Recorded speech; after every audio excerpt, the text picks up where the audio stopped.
Estamos con el doctor Joel García, profesor de la Santa María, Universidad Santa María, que para mí es no el honor más importante, pero sí la parte del currículum que va a ser más importante para cualquier persona que esté trabajando en cualquier área, ¿no le parece? Así es, mi alma mater, nuestra alma mater. Nuestra alma mater. Vamos a hablar un poco sobre los casos de Miguel Rodríguez Torres, Luis Ortega Díaz, enfocándolo en si son víctimas de su propia medicina, por así decirlo. En si ellos, cuando alguna vez estuvieron complacientes con el gobierno venezolano, que muchas personas aseguraron que estuvieron complacientes con el gobierno venezolano, fue la imagen que proyectaron. Luego de esa imagen que proyectaban, resulta que tuvieron algunos problemas con algunos sectores del gobierno venezolano, hasta el punto de que la ex fiscal general de la República está fuera del país y el exministro fue detenido y no sabemos ahorita cuál es la situación actual. No sé si usted sabe algo de Rodríguez Torres en estos momentos. Bueno, mira, que sean víctimas de su propia medicina, sí lo son. La pregunta que cabría es hacernos, si ellos no hubiesen tenido diferencias con el gobierno actual, estuvieran haciendo esto que están haciendo ahorita. Yo no creo. Ellos seguirían siendo partícipes del desastre, porque ellos son autores de ese desastre. Rodríguez Torres, en el caso de Rodríguez Torres, es uno de los grandes violadores de derechos humanos. Tenemos casos de los campamentos del PNU, del campamento Chacao, donde le sembraron evidencias a esos jóvenes que estaban protestando pacíficamente. Yo digo con propiedad porque yo asistí a varios de esas personas que estuvieron detenidas y les sembraron drogas, armas, y con una intención solamente de mantenerlos presos por pensar distinto. Rodríguez Torres, incluso yo recuerdo cuando lo detienen que yo me ofrecí públicamente a defenderlo. Sí, yo vi esa publicación. A defenderlo, pero con el sentido de que él supiera cómo verdaderamente se violan los derechos humanos en Venezuela, cómo se viola el derecho al debido proceso, y él supiera de qué él fue partícipe.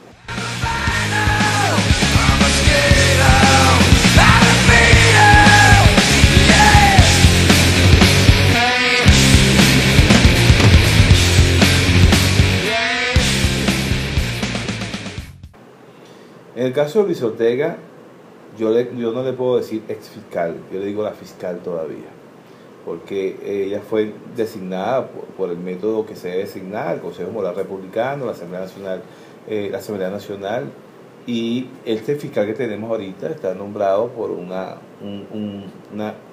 Asamblea Nacional Constituyente espuria, que no tiene competencia para nombrar a nadie. Entonces, esta persona que ocupa el cargo de fiscal general de la República no es el fiscal general de la República. Tanto es así que en la comunidad internacional a quien nos reconoce como fiscal general es a Luis Ortega Díaz. De hecho, en la convención de fiscales generales a quien invitan es a Luis Ortega y no invitan a Tarek William Saab.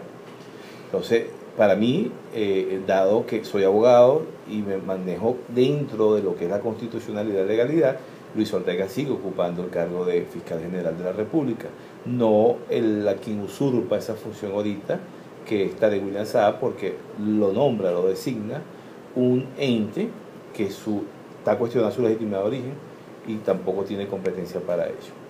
Ahora, ¿quién sale más perjudicado en la imagen? Luego de las declaraciones que dio Luis Ortega Díaz con el caso de Pernalete por la bomba lacrimógena, y luego las declaraciones que dio Rodríguez Torres con el tema de la Asamblea Nacional Constituyente. ¿Quién sale más perjudicado en la imagen? Ellos, porque muchos dicen, bueno, ya no les creo, porque algunas estuvieron con el gobierno y ahorita andan o hoy en día andan con la oposición. Pero tampoco les creo al gobierno y tampoco le creo a un sistema judicial. Entonces, ¿cuál de los dos está más perjudicado? Entendiendo que el sistema judicial venezolano siempre tiene que ir separado por el tema de los poderes. ¿Cuál está más perjudicado hoy en día? Bueno, ahorita lo que es Luis Ortega Díaz y el general Rodríguez Torres están dando muestras de sensatez. Yo, conociendo el sistema judicial, el Poder Judicial, te puedo decir que lo de Pernalete es tal y cual como lo dice la fiscal general. Eso ocurrió así. Hay testigos de secciones que manifestaron que están fuera del país por temor que eso ocurrió así. Fue una bomba lacrimógena que mató a Pernalete. Lo de Rodríguez Torres también es todo cierto. El problema está que la gente se pregunta por qué ahora y no antes. Bueno, pero hay que aprovecharlo ahora. Ahora están hablando. Luis Ortega acaba de decir ahorita que Diosdado Cabello le llamó Sí. y le dijo que el expresidente de la República, Hugo Chávez Frías, había muerto el 28 de diciembre. No sabemos ahorita ciencia cierta si eso es verdad o es mentira, pero todos los venezolanos supimos que esas son las fechas donde debió haber muerto Hugo Chávez Frías. Pero ya se sabrá. Pero como te digo, ellos están dando muestra de sensatez en este momento, quizás porque saben que sobre ellos pesa una culpa muy grande y una culpa que no se van a poder zafar tampoco, ¿ok? Porque la violación de derechos humanos es un delito que es imprescriptible. Tarde o temprano tendrá que responder por ello. Pero en este momento no se trata de decir que sí o no, se trata de aprovechar lo que están diciendo. Se trata de aprovechar esas cuestiones que nos van a dar luces para todo lo que se investiga posterior. ¿De qué manera lo aprovechamos? Mira, el caso Odebrecht, por ejemplo. Ella está mostrando pruebas que tiene de Odebrecht. Está hablando, digamos que si Hugo Chávez murió el 28 de diciembre y no el 5 de marzo, como se dice, hay una serie de actos que Chávez actuó como jefe de Estado y como jefe de gobierno que son nulos entonces, porque un muerto no pudo haber firmado eso, un muerto no pudo haber ejecutado Claro. nada de eso. Entonces eso tendrá provecho posterior a medida que se vaya sabiendo la verdad. Claro.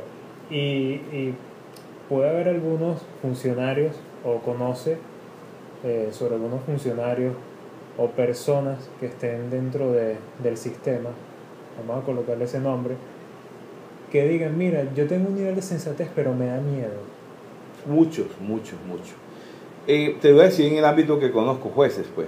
Hay jueces que te dicen, tú tienes la razón, están haciendo esto así, cuídate de esto, aquello, pero no se atreven a actuar por el efecto Afiuni.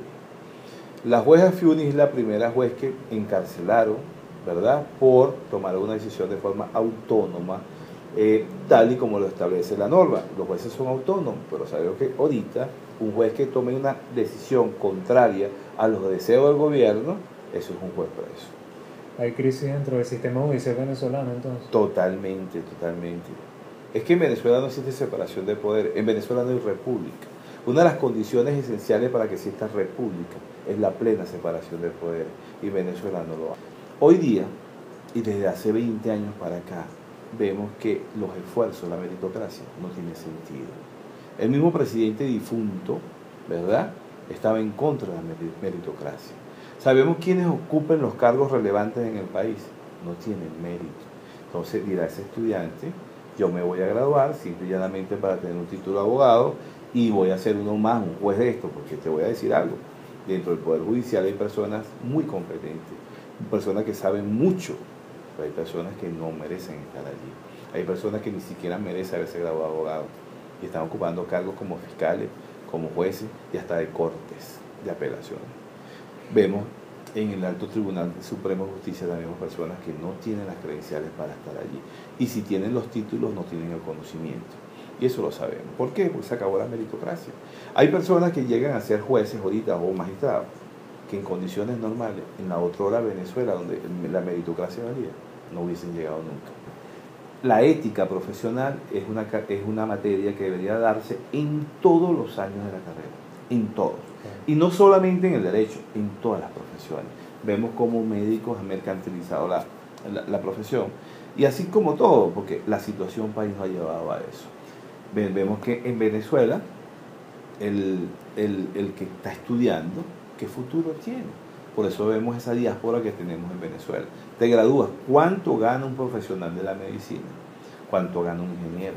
Entonces, por la vía legal podrá tener una situación económica flexible, que le permita tener una familia, que le pueda tener sus bienes. Muy difícil. Entonces tiene que irse por el lado de la corrupción, porque sabe que en Venezuela no tiene futuro, y por eso es que muchos emigran de Venezuela antes de ser corruptos, prefieren trabajar en otras situaciones, en otras cosas, pero que ganen el dinero bien. Claro. Y por último, el tema de la separación de poderes. Yo tengo dudas. Cuando van a liberar presos políticos o cuando entran el tema de los presos políticos, van a temas de negociaciones. Entonces, en el tapete de todas esas negociaciones, lo primero que sale, presos políticos. Y con las primeras personas que se reúnen son con personas del gobierno. Entonces, yo tengo dudas porque obviamente no conozco el tema legal, no conozco el tema jurídico y como lo puede conocer usted, pero ¿por qué yo tengo que reunirme con entes del gobierno para negociar el tema de los presos políticos cuando hay procedimientos o cuando tiene que haber separación de poderes? Entonces el poder público, el poder judicial tienen que actuar, y resulta que yo me estoy reuniendo con personas del poder ejecutivo para tratar el tema de los presos políticos. Resulta que salieron, según los medios de comunicación, algunos medios de comunicación, benefició a la oposición porque después de esa reunión con entes del poder ejecutivo salieron presos políticos. Entonces me genera confusión. En Venezuela ya no existe la clásica separación, distribución de los poderes como era poder judicial, poder ejecutivo y poder legislativo. Tenemos 5 poderes. Cada uno de esos poderes es autónomo tanto funcional, ¿verdad?, como administrativamente. Y en el caso del poder judicial, hasta financieramente es autónomo. Usted pregunta que cómo es posible que sea el poder ejecutivo que otorgue libertades. Y vamos a hablar del tema de presos políticos. Preso político es aquel que está preso por pensar contrario a la forma de gobierno, por el contrario, o por sus ideas. En Venezuela tenemos más de 300, 400 presos políticos. Y vemos cómo cuando salen de grupitos, ¿no?, de 40, 50, que cada vez que hay una mesa de negociación, salen un grupo de presos políticos. El problema es que no hay separación de poderes, porque si bien es cierto que el Poder Ejecutivo tiene potestad o tiene una de sus atribuciones liberar a una persona, pero es a través de los indultos presidenciales. Y no hemos visto ni la primera figura de indulto en Venezuela con este gobierno de Maduro, por ejemplo. El indulto presidencial es una atribución exclusiva y excluyente del presidente de la República. Okay. Indulto. Y en la Asamblea Nacional tiene una atribución que es a través de una ley, la ley de amnistía, que también pudiera dar libertades a una serie de personas o presos que están detenidos por un determinado hecho. Pero vemos que estos presos no salen ni por una ley de amnistía ni por un indulto, sino salen producto del beneplácito o la buena pro de una Asamblea Nacional Constituyente como fueron las últimas. Y ven que salen del SEBIN y lo llevan hasta la Asamblea Nacional Constituyente como para que se arrepientan allá de lo que habían hecho, un show. ¿Cómo es que una Asamblea Nacional Constituyente está dando libertad? Eso no cabe. El único que administra justicia en un país democrático es un juez, el órgano jurisdiccional. El único que tiene jurisdicción es un órgano jurisdiccional. Tanto es eso tan garrafal que en mis casos a mis presos políticos que han liberado, yo le pregunto a la juez, ¿qué criterio tomaron para liberar a quién? No saben que han liberado al preso. Tienen que correr para armar una boleta de libertad que ellos no sabían que estaban en libertad. Porque el Poder Judicial no interviene en esa decisión. ¿Y por qué no interviene? Porque no hay separación de poder. Porque si hubiese separación de poder, el Poder Ejecutivo no podría darle libertad a nadie. No puede. ¿Dónde está la autoridad? ¿Dónde está la autonomía? Claro. ¿Dónde está ese juez? Y los jueces no saben. Claro.